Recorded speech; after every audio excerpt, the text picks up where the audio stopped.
Simmons' offense has not progressed. Kemba Walker, it's not just about the 23 PER, which is like right below MVP level, or the fact that he's averaging 22, whatever other stats Stephen A. could tell you. You could look it up. You know, he's an offensive player.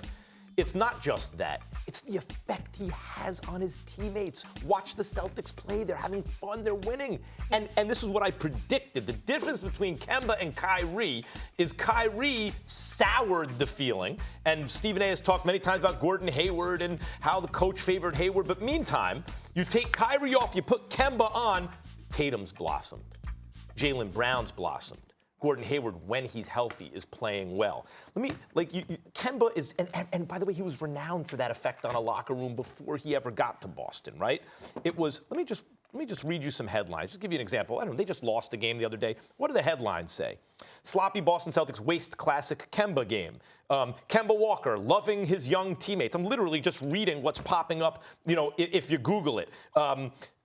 Huge night from Kemba. Kemba relishes his role as a closer. Kemba Walker stays ready, according to Yahoo Sports, even in blowouts when it matters for the Celtics. Like, everyone's happy. Everyone's happy in Boston with Kemba there. And so you can compare Kemba's offense to Simmons' defense. And by the way, Kemba's defense, which is underrated. Kemba's not a great defender, but he's a willing defender. And you can look up, if you Google Kemba defense, I'll bet you see articles on Kemba, underrated defensively, right? Versus Kemba's offense to Simmons' defense, I get it, you can do all those things, but then ask, part of a point guard's job is what effect is it having on his team? The Celtics are overachieving, it seems, and the Sixers are underachieving. Sixers were favored heavily over the Celtics. That's why the Celtics are only one game better. But that is the influence of Kemba Walker on the team. And Stephen A. right now and for this season, he is more important than Ben Simmons to the Sixers. Well, I don't think this is the day for me to try to come to the defense of Kyrie Irving. I mean, damn, how long is that injury going to last? You missed about 13 games now. When the hell are you coming back? I think he's just over it because KD's not there this year? No, I'm not going to accuse him of that. But I'm just saying, you Kyrie Irving, this is the Barclays Center, this is Brooklyn, New York.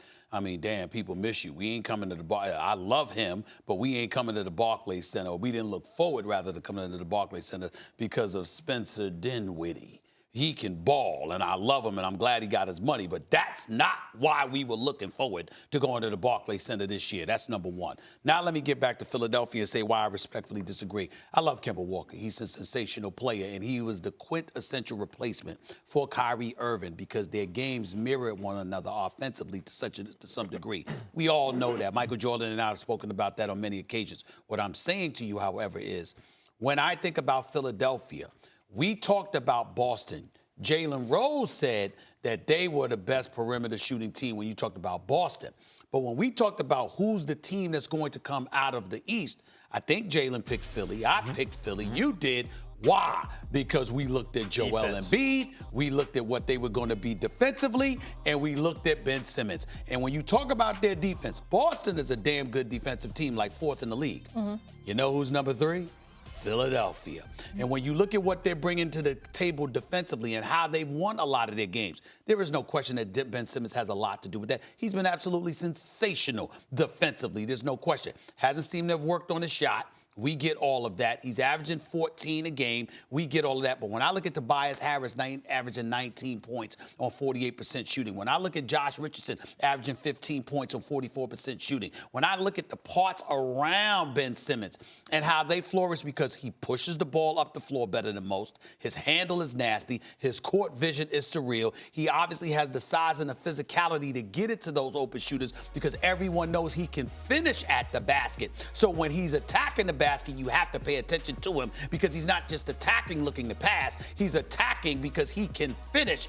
That has opened up other guys for taking shots. And I contend with you, Max, when I look at the 76ers and their 18-7 record, and I'm not saying this as an extreme negative because I like Brett Brown and I actually root for him and his staff.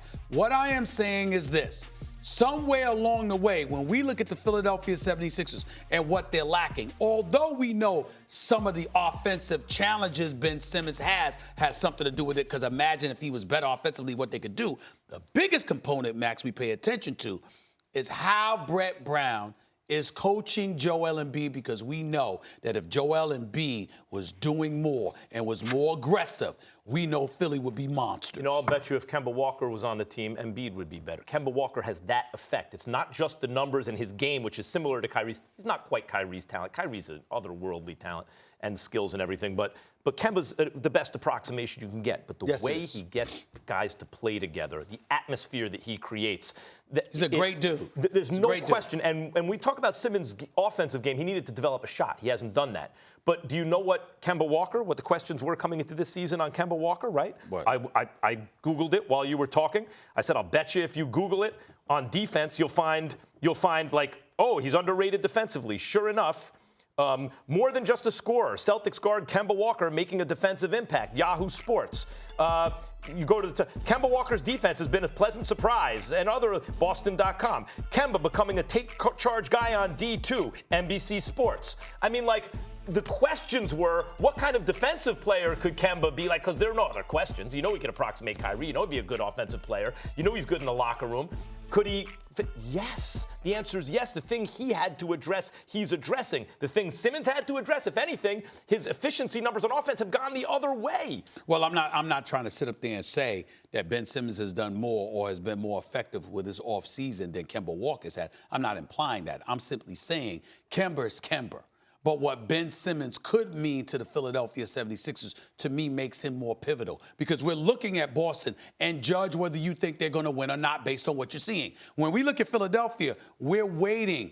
If Ben Simmons, to see him unlock it. All right. We need to Money see on the Simmons line, unlock gun it. to your head. Who are you picking out of the East right now? Me personally, it would be Milwaukee. Pure gut. It would be Milwaukee. But I think that Philadelphia is the one team that has a chance to upend them. Okay. You know, ultimately we agree about that because you saw Kawhi just by a hair get by the Sixers last year, but that was with Jimmy Butler, and it's no accident that the Miami Heat are 18-6 right now.